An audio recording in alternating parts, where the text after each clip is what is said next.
আজকে দুপুরে এটাই আমার খাওয়া দাওয়ার মেনু। তো তোমরা এরকম বাড়িতে বানিয়ে খেয়ে দেখো, বেশ ভালোই লাগবে। আমার তো বেশ ভালোই লাগছে। তো চলো খেয়ে দেখি কেমন লাগছে।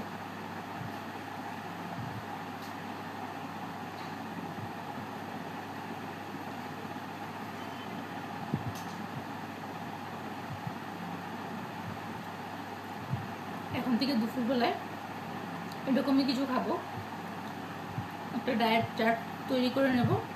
তো আজকে যেগুলো যেগুলো দিয়েছি কালকে সেগুলো দেবো না, কালকে অন্য কিছু দিয়ে ট্রাই করবো আবার। আজকে তো যেগুলো দিই, কালকে ধরো আপেল, বাদাম, কাজু, দুধ এসব কিছু দিয়ে ট্রাই করবো। ডায়েটের মধ্যে অনেক কিছুই আছে, তো যে যেরকম খুশি এরকম বানায়। তো আমিও দেখাবো তোমাদেরকে ডেলি রুটিনটা, ডেলি কী কী দিয়ে আমি ডায়েট ফুডটা তৈরি করি তোমাদেরকে দেখাবো।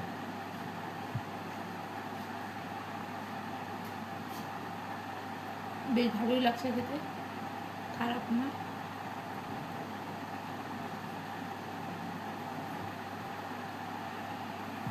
দুপুরে এটা দিয়ে খাওয়া দাওয়া করছি, এটাই খাবো আজকে দুপুরে।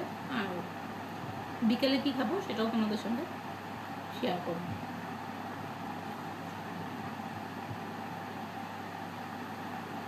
তো চলো আমি খেতে থাকি, আর তোমরা কী কী দিয়ে খাওয়া দাওয়া করবে। আমি একলা খাবো না, আমার সাথে আমার মেয়েও করবে। মেয়েটাও রেডি করে রেখেছি, ও কিছু কাজ করছে, তারপরে ও খাবে এটা। তো চলো আমি খাওয়া দাওয়া করি, তোমরা কে কী খেলে অবশ্যই কিন্তু কমেন্ট করে জানাবে। আজকের মতন টাটা।